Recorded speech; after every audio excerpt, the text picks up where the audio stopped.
하나님의 말씀은 누가복음 6장 36절입니다. 너희 아버지의 자비하심 같이 너희도 자비하라. 아멘. 하나님은 우리 성도님들이 하나님의 자비하심 같이 자비하기를 원하십니다. 하나님은 은혜를 모르는 자와 악한 자에게도 인자로우신 분이십니다. 예수께서는 누가복음 6장을 통해서 그는 안식일 논쟁을 두 사건을 통해서 진행해 나갑니다. 누가복음 6장 1절부터 11절까지는 안식일에 두 사건이 발생을 하게 됩니다. 첫 번째 사건은 예수께서 그의 제자들과 안식일에 밀밭 사이로 지나가고 있었을 때 제자들이 너무너무 배고파서 이삭을 잘라서 비벼서 그것을 먹게 됐습니다. 이때 바리새인들이 그것을 보게 됐고 제자들과 예수께 대해서 안식일에 하지 못할 일을 했다고 각각 실문했습니다. 유대인들은 안식일에 하지 말아야 할 그 규례를 39가지 정도 규정을 해 놓았습니다. 그 중에 하나가 안식일에 타작을 하면 안 된다는 겁니다. 그런데 지금 바리새인들이 안식일에 밀밭에서 밀을 잘라서 그것을 비벼서 먹었기 때문에 자른 행위와 그것을 비빈 행위가 각각 추수하고 타작을 했다고 하는 것입니다. 그런데 예수께서는 이 부분에 대해서 반박하기를 사무엘상 21장 1절부터 6절의 사건을 근거로 해서 반박을 합니다.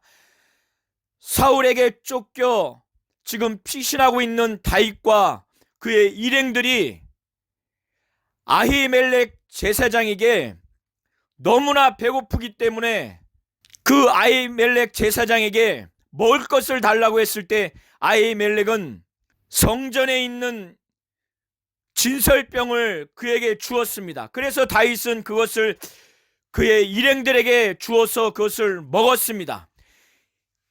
이것을 준 자가 제사장인 아히멜렉입니다. 이 사건을 근거로 해서 예수께서는 다윗과 그와 함께한 자들이 자신들의 생명을 보존하기 위해서 그 제사장만이 먹을 수 있는 질설병을 먹은 사건을 근거로 해서 다윗보다 더 뛰어난 안식일의 주인이시고 하나님이시고 하나님의 아들이신 예수와 그리고 이 예수와 함께 동역하는 구원 사역에 동참한 영원한 생명을 위해서 일하는 그의 제자들이 마땅히 안식일에 배고파서 그의 제자들이 먹는 것은 당연하다. 다윗과 그의 일행들이 생명을 유지하기 위해서 했던 것보다 더 뛰어난 생명을 구하는 일에 동참하는 제자들이고 그리고 다윗보다 뛰어난 이 예수는 하나님이고 하나님의 아들인 안식일의 주인이라는 이 말씀의 의미가 내포된 의미로서 다윗과 그의 일행들이 제사장만이 먹을 수 있는 진설병을 다윗이 먹고 그 일행들에게 준 것을 읽어보지 못했느냐 이렇게 항변을 하면서 인자는 안식일의 주인이다라고 말씀으로써 그의 권위를 나타내 주셨습니다.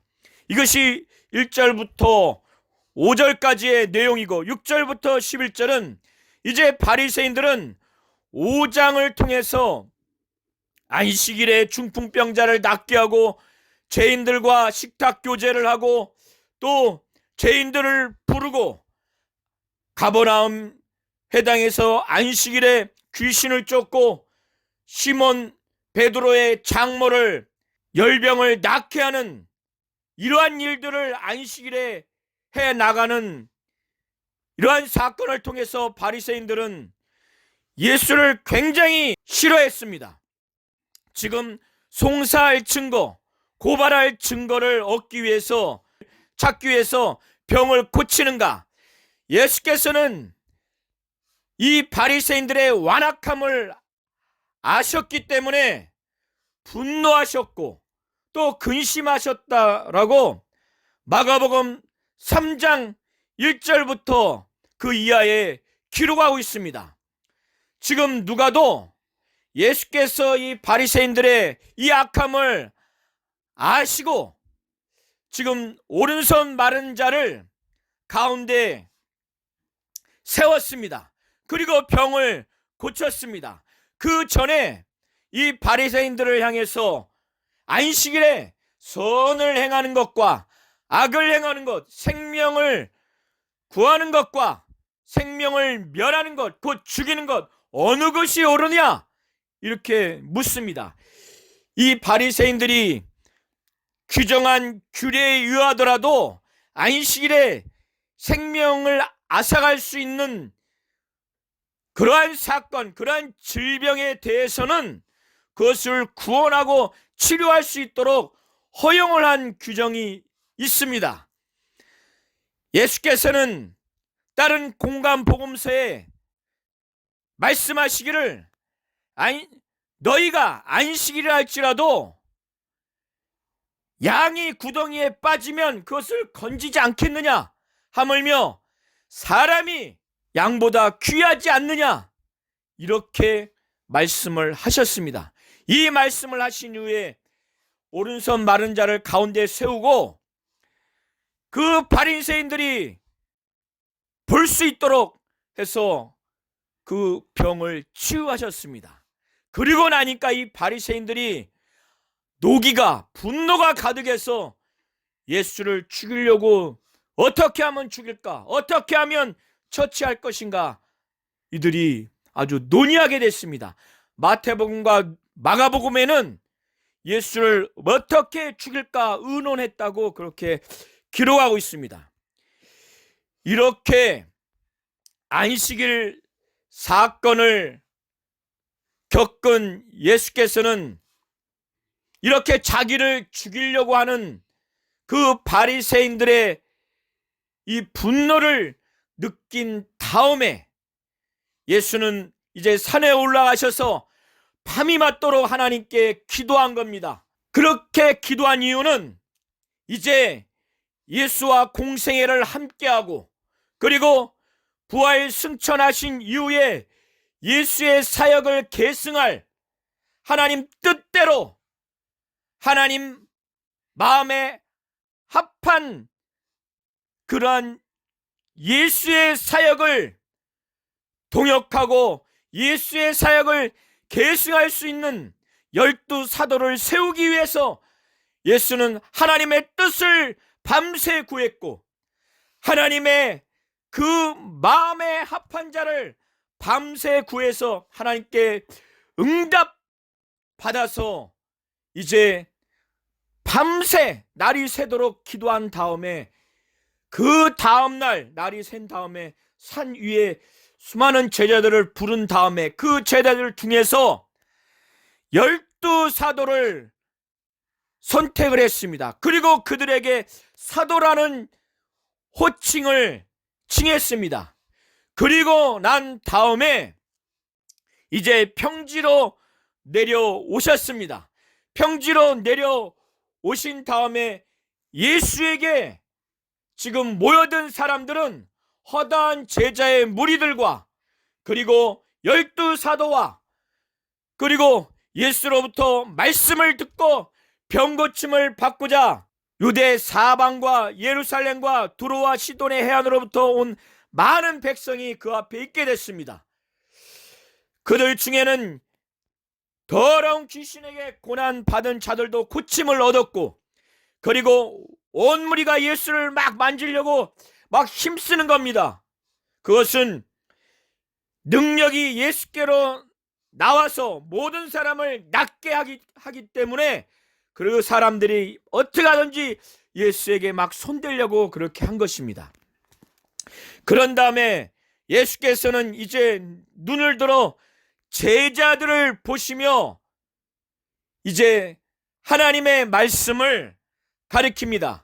이 내용은 이제 예수께서 12 사도를 부르시고 허다한 제자들을 향해서 제자로서 예수와 공생의 사역을 하고 또 예수가 고난 당하시고 죽으시고 부활 승천하신 이후에 예수의 사역을 계승할 자로서 제자로서 어떠한 삶의 방식을 살아야 하는지에 대한 그 내용과 그리고 그 제자로서의 삶의 방식을 왜 그렇게 살아야 하는지 그리고 제자로서의 삶의 방식을 살았을 때 어떠한 결과가 있으며 그리고 그러한 삶을 살지 않았을 때 어떠한 결과가 있는지에 대해서 이제 20절부터 49절까지 예수께서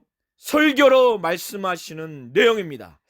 예수께서는 이제 12 사도와 제자들이 예수와 함께 공생의 사역을 하는 제자로서 살게 되면 이제 마땅히 삶에서 일어나는 문제, 육체적인 문제, 영적인 문제가 있을 것이라고 하는 것을 분명하게 바라보시면서 예견하시면서 이 제자들의 그 삶을 어떻게 살아야 하는지 그리고 이 세상에서의 삶을 살아가는 그들의 모습, 그들의 그 본질이 어떠한 것인지에 대해서 말씀한 부분입니다.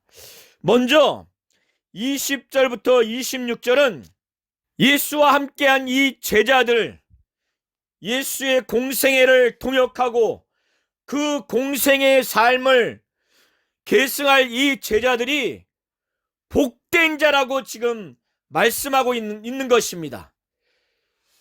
그런데 이들의 삶은 가난할 수밖에 없는 삶이고 애통하고 울 수밖에 없는 삶이고 그리고 줄일 수밖에 없는 배고플 수밖에 없는 삶이라는 것입니다. 그리고 예수로 인해서 사람들이 미워하고 멀리하고 욕하고 이 제자들의 이름을 악하다여 버림받을 수밖에 없는 자들이라는 것입니다. 그런데 육신의 눈으로 볼 때는 세상의 눈으로 볼 때는 복이 없는 자, 저주받은 것처럼 살 수밖에 없지만 예수는 이러한 삶을 살 수밖에 없는 제자들이 복된 자라는 것입니다. 왜? 가난한 너희들은 복이 있다. 하나님의 나라가 너희 것이니까. 이 세상에서도 강대국의 시민이라면 얼마나 안도감과 자부심이 있겠습니까? 그러나 제자들은 이 세상에서 초강대국에 머물러 있는 것이 아니라 영원한 하나님의 나라가 그들의 것이라는 것입니다. 삼위일체 하나님만이 거하시는 그 나라를 이제 제자들이 공유할 수 있는 하나님의 나라의 시민이라고 말씀하는 것입니다. 그리고 예수로 인해서 가난하게 되고 그리고 줄이게 되고 또 울고 애통하게 되는 이들에게 하나님은 그들에게 배부름을 줄 것이고 하나님이 그들에게 웃음을 줄 것이기 때문에 복이 있다는 것입니다. 그리고 예수로 인해서 욕을 먹고 미움을 당하고 멀리함을 당하고 그 제자들의 이름을 악하다고 해서 아주 따돌림을 받을 때 버림받을 때 복이 있다는 것입니다. 그날에 기뻐하고 뛰놀라는 것입니다. 하늘의 상이 크기 때문에 그렇다는 것입니다. 하나님은 이들에게 상을 크게 주신다는 것입니다. 이것은 이미 구약의 선지자들도 이와 같이 핍박과 고난을 당했다고 예수께서 말씀하시면서 제자들에게 힘을 주고 위로해 주는 말씀을 하시는 것입니다. 반대로 예수께서는 모인 무리들 중에 예수와 관계하지 않는 삶을 사는 자들에게 지금 저주를 명하는 것 같습니다. 예수와 철저하게 연합하고 통역하고 공생애를 사는 제자들과 전혀 반대로 예수와 무관하게 그저 말씀만 듣고 그저 병치유만 얻고 세상에서 부귀영화만을 누리려고 하는 자들, 이미 위로를 받았다는 것입니다.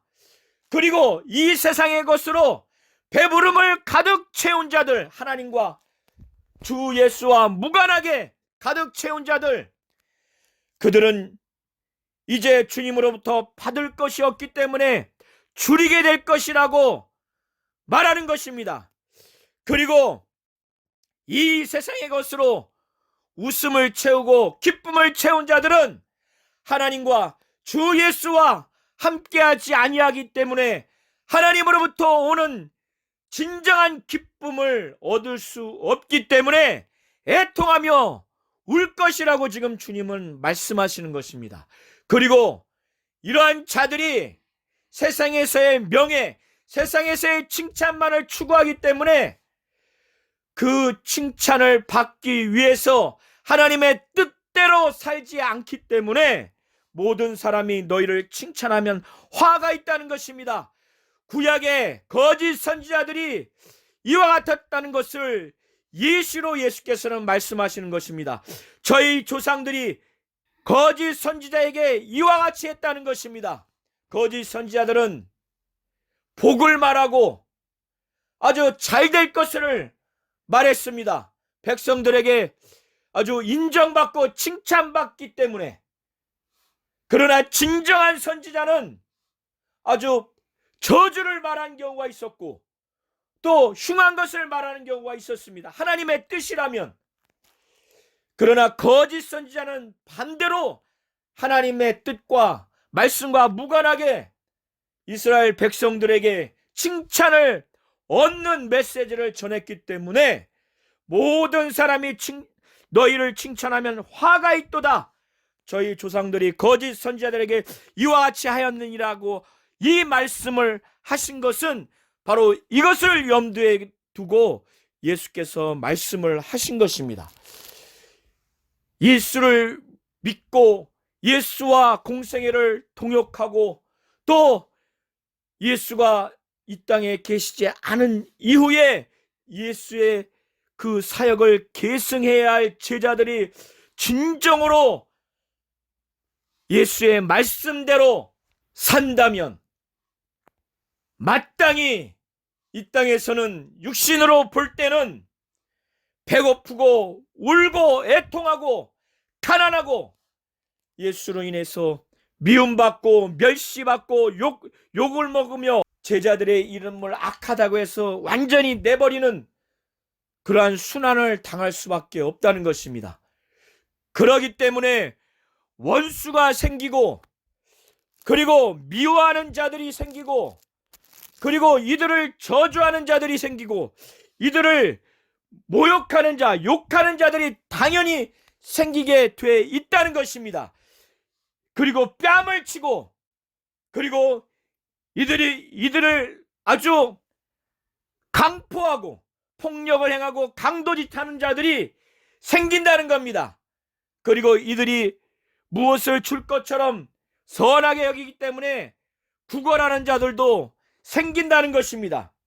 그때 예수께서는 너희를 미워하는 자를 똑같이 미워하지 말고 너희를 저주하는 자를 저주하지 말고 너희를 욕하는 자를 욕하지 말고 너희를 원수처럼 대하는 자를 원수로 동일하게 대하지 말고 뺨을 치는 자에게 똑같이 뺨을 치지 말고 오히려 원수를 사랑하고 그리고 저주하는 자를 위해서 축복하고 그리고 미워하는 자를 선하게 대하고 모욕하는 자, 욕하는 자를 위해서 기도하라는 것입니다. 뺨을 치는 자에게 저 뺨도 돌려대라는 것입니다. 이 뺨을 치는 자에게 저 뺨을 돌려대고, 또 이 당시에 강도가 자기들이 살기 위해서 옷을 빼앗아가려는, 겉옷을 빼앗아가면 속옷도 내주라는 겁니다. 그리고 내게 구걸하는 자가 있어서 내게 구하는 자가 있으면 주고 내 것을 가져가는 자에게 다시 달라지 말라. 예수께서는 이렇게 말씀하시면서 너희들이 대접받고자 하는 대로 너희도 남을 대접하라고 이렇게 말씀을 하십니다. 왜 이렇게 하라고 하냐면, 하나님은 은혜를 모르는 자와 악한 자에게도 인자롭기 때문에 너희가 하나님의 자비로움 같이 너희도 자비로우라고 그렇게 하는 겁니다. 제자들에게 너희가 하나님의 아들이라면, 하나님의 자녀라면, 하나님은 은혜를 모르는 자와 악한 자에게도 인자로우신 그런 분이기 때문에, 하나님이 자비롭기 때문에 너희도 자비로우라고 그렇게 하는 것입니다. 만일 그렇게 하지 않는다면 죄인들도 자기를 사랑하는 자만 사랑하고 자기를 선하게 대하는 자, 선대하는 자에게 당연히 선하게 대한다, 받기를 바라고 죄인에게 빌려준다는 거예요. 우수히 당연히 받고자 하여 죄인에게 빌려준다는 겁니다. 죄인들도 똑같이 하면 무슨 칭찬이 있겠느냐? 예수께서 이렇게 말씀하시면서 오직 너희는 원수를 사랑하고 선하게 대하며 아무것도 바라지 말고 그냥 빌려줘라. 이렇게 하면 너희 상이 클 것이요 지극히 높으신 이의 아들이 될 것이라고 예수께서는 그렇게 말씀을 하시는 겁니다. 이 내용이 36절까지의 내용입니다. 이제 예수께서는 이 제자들이 예수의 말씀을 듣고 예수와 함께 공생의 사역을 하게 되면 예수로부터 듣고 본 하나님의 일, 하나님의 뜻, 하나님의 말씀, 하나님의 의를 보고 듣고 느끼기 때문에 그 말씀대로, 그 행하심대로 하나님의 뜻을 이해하고 하나님의 의를 이해하고 그 말씀대로, 그 행하신 대로 그 하나님의 의와 하나님의 뜻대로 살고자 하는 그 믿음의 마음과 생각과 말과 행동이 있기 때문에 이제 자신들 앞에 서 있는 유대인들과 또 믿는 형제들 안에 많은 그 불의와 부당함과 불법과 그 온전치 못한 것들을 보게 됨으로 인해서 당연히 비판의식이 생길 것입니다. 정죄의식이 생기게 될 것입니다. 그리고 절대로 용서하고 싶지 않는 마음이 생길 수가 있을 것입니다. 나보다는 남을 헤아리기보다 나 자신을 더 헤아리려고 하는 마음이 있을 수가 있을 것입니다. 이러한 제자의 삶을 살아가는 동안에 예수께서는 이 모든 것을 알고 예언하시면서 너희가 하나님으로부터 비판을 받지 아니하려거든, 정죄받지 아니하려거든, 용서함을 받으려거든, 하나님으로부터 헤아림을 받으려거든 너희는 남을 비판하지 말라, 남을 정죄하지 말라, 남을 용서해라, 다른 사람에게 주어라.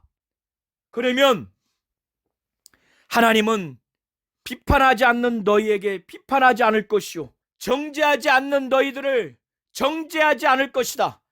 그리고 용서하는 너희에게 용서를 할 것이다. 주는 너희에게 줄 것이되 곧 후이되어 누르고 흔들어 넘치도록 해서 너희에게 안겨 주실 것이고, 너희가 다른 사람을 헤아리게 되면 너희도 헤아림을 도로 받을 것이라는 이 말씀을 하셨습니다. 이것이 37절부터 38절의 내용입니다. 38절까지의 내용을 예수께서는 제자들에게 하시면서 이 제자들이 예수의 말씀을 잘 듣고 그것을 행하라는 그러한 간절한 마음으로 제자들에게 당부하시는 말씀을 이제 39절부터 49절을 통해서 말씀하십니다. 그래서 비유로 먼저 두 가지 말씀을 하시면서 지금까지 하셨던 말씀들을 제자들이 잘 듣고 행하기를 간절히 원하면서 지금 말씀을 하시는 겁니다. 그래서 제자들이 지금까지 말씀을 잘 순종하고 복종하고 행하면 이들은 눈이 밝은 온전한 자들이 돼서 자신들뿐만 아니라 자신들이 인도할 제자들도 잘 양육할 수 있다는 것입니다. 그러나 반대로 듣고 행하지 않으면 눈이 가리워진 소경이 돼서 소경을 인도하는 꼴이 돼서 다 구덩이에 빠질 수밖에 없다는 겁니다. 그래서 예수께서 소경이 소경을 인도할 수 있느냐? 둘이 다 구덩이에 빠지지 않겠느냐? 너희들은 소경이 되지 말라. 둘 다 구덩이에 빠진다. 반대로 바리새인들은 이와 같다는 것입니다. 이러한 의미를 함의하고 있는 것입니다. 그리고 두 번째 비유를 드십니다. 그것은 이 제자들이 예수보다 높지 못하고 무릇 제자는 온전케 된다면은 선생과 같기 때문에 제자인 이 사도들과 이 제자 무리들이 예수를 초월할 수 없기 때문에 선생인 예수의 말씀과 행하심을 귀담아 듣고 보고 그것을 가르침을 잘 받아서 지금까지 하셨던 제자로서의 그런 모든 억울한 상황에서 듣고 보는 모든 것들을 예수의 가르침대로 그대로 살라고 지금 말씀하시는 것입니다. 말씀을 비유를 하시면서 이 제자들이 이제 예수의 가르침을 잘 받고 행하기만 한다면 그들은 먼저 자신들이 갖고 있는 둘보를 깨닫고 그리고 고침을 받은 다음에 하나님의 뜻대로 이제 티가 있는 형제들을 잘 가르칠 수 있고 지도할 수 있는 곧 티를 뺄 수 있다는 것입니다. 그러나 예수의 가르침을 잘 받고 회개하고 또 변화된 삶을 살지 않는 둘보가 있는 상태로 머물러 있다면은 다른 사람의 잘못을 제대로 볼 수 없다는 것입니다. 볼 수 없기에 다른 사람의 잘못인 티를 뺄 수가 없다는 것입니다. 그럼에도 불구하고 자기 눈의 둘보를 깨닫지 못하고 다른 사람의 눈에 있는 티를 빼게 해달라고 형제에게 말한다면 이것은 외식이라는 겁니다. 자기는 진정으로 하나님의 뜻대로 전하는 예수의 말씀과 가르침과 행하심을 그대로 받아들여서 자신이 돌이키고 자신이 변화되지 않음에도 불구하고 다른 사람을 변화시키려고 하는 것에 혈안되어 있는 것은 외식이라는 겁니다. 이 부분을 예수께서는 41절과 42절을 통해서 말씀하신 다음에 이제 예수께서는 제자들이 마음에서 진정한 변화, 하나님의 뜻대로 하는 예수의 말씀, 예수의 행하심을 받아들여서 그 마음에 예수의 말씀과 행하심으로 가득해서 예수의 말씀과 행하심이 가득한 그 선이 가득해서 그들의 말을 통해서 선이 나오기를 바라는 마음으로 비유를 통해서 지금 말씀을 하시는 겁니다. 못된 열매 맺는 좋은 나무가 없고 또 좋은 열매 맺는 못된 나무가 없다. 나무는 각각 그 열매로 아는데 가시나무에서 무화과를 또는 찔레에서 포도나무를 따지 못하느니라, 이 말씀을 하십니다. 그들의 말의 열매로 그 사람이 선한 사람인지 악한 사람인지 알 수 있다는 것을 지금 비유로 말씀하시면서 이제 45절에 선한 사람은 마음에 쌓은 선에서 선을 내고 악한 자는 그 쌓은 악에서 악을 내나니 이는 마음에 가득한 것을 입으로 말함이니라 라고 말씀하고 있습니다. 이와 같이 예수께서는 제자들이 예수의 말씀하심과 행하심을 통해서 이들이 순종하고 복종하여 하나님의 뜻대로 하는 예수의 말씀과 행하심을 받아들여서 마음에 선이 가득해서 그들의 입술을 통해서 예수의 말씀과 행하심이 그대로 나타나는 이 선한 열매가 나타나기를 예수께서는 원하시는 것입니다. 46절부터 이제 49절에 예수께서는 예수를 향해서 입술로는 헌신적인 표현을 하는 자들에게, 그리고 듣기만 하고 행하지 않는 자들에게 너무너무 답답해서 나더러 주여 주여 하면서도 나의 말하는 것을 행치 아니하는 자들과 행하는 자들의 그 영적인 결과가 어떠한 것인지 아주 그 실상을 적나라하게 말씀하시면서 이제 제자들에게 주여 주여 부르는 이 헌신의 고백뿐만 아니라 당연히 예수의 말씀을 듣고 진정으로 행하기를 바라는 마음으로 지금 말씀하시는 것입니다.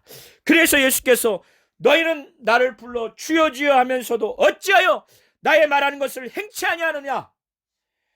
예수께서는 예수에게 나와서 내 말을 듣고 행하는 자와 행하지 않는 자가 어떠한 영적 실체, 영적인 실상을 갖게 되는지 맺게 되는지 적나라하게 비유를 통해서 말씀하십니다. 집 짓는 비유인데 예수의 말씀을 듣고 행하는 자는 반석 위에 기초를 두고 아주 견고하게 집을 짓는 자와 같다는 것입니다.